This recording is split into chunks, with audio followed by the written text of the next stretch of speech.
Région de Mopti, pays Dogon, contrée du Gourou, ville frontalière avec le Burkina Faso, Koro. La localité a vibré au rythme du rassemblement populaire de la grande famille des Dogon, Guina Dogon.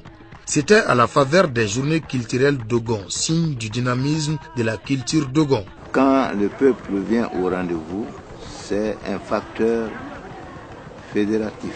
Quand vous vous connaissez, vous vous côtoyez, vous pouvez vous comprendre, vous communiquer. Et là, ça réduit justement les risques d'incompréhension. Guina Dogon a magnifié la femme en érigeant dans la ville de Koro un grenier appelé Goya, une banque traditionnelle pour la femme Dogon. Le grenier des femmes, c'est l'endroit où la femme conserve ses céréales, ses bijoux, tout ce qui est cher pour elle. Le mariage chez les Dogon était le thème central de ces journées culturelles. Au pays Dogon, le mariage est sacré. Il y a un lien entre les deux familles. Le divorce veut dire la rupture donc, entre les familles.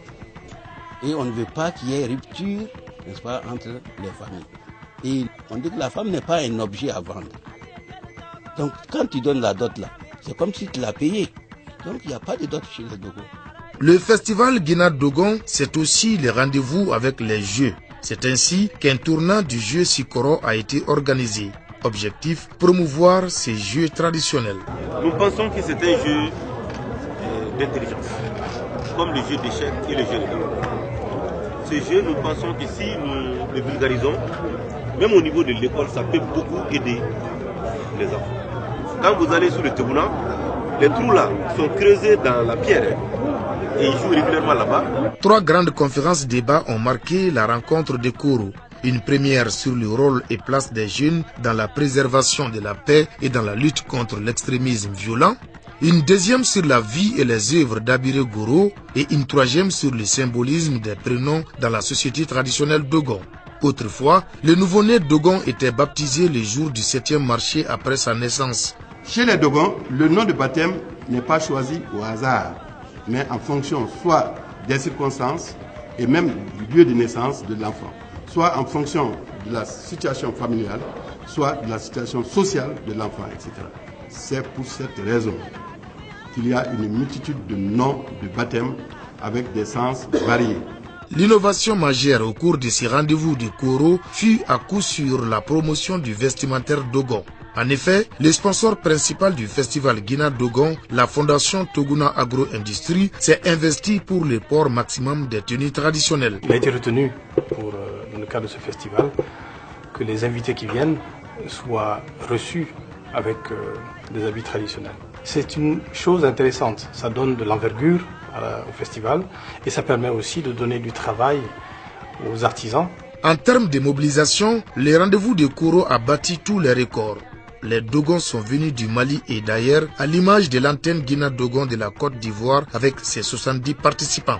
Mon souhait est que je vais internationaliser le Guina Dogon. Prenons exemple avec nous. Partant de la Côte d'Ivoire, ça va être internationalisé dans tous les pays du monde pour que la culture Dogon soit répandue dans le monde entier. Les journées culturelles Dogon 2015 ont été riches en activités, courses de chevaux, compétitions de lutte traditionnelle, consultations ophtalmologiques, soirées artistiques et culturelles pour ne citer que celles-là.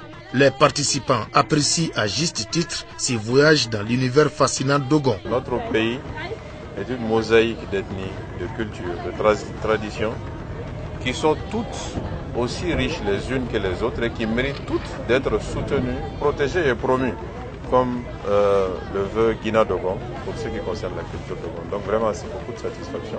Malgré toutes les difficultés qu'on connaît, le nom de notre pays est connu dans le monde entier et c'est la culture qui porte le nom du Mali. Et l'essentiel de cette culture est ancré et symbolisé par la culture Dogon. Les journées culturelles Dogon sont aussi facteurs d'intégration sous-régionale. À titre d'exemple, cette troupe venue du Burkina Faso pour célébrer la culture Dogon. Vivement les prochaines journées culturelles Dogon prévues pour 2018 à Mopti.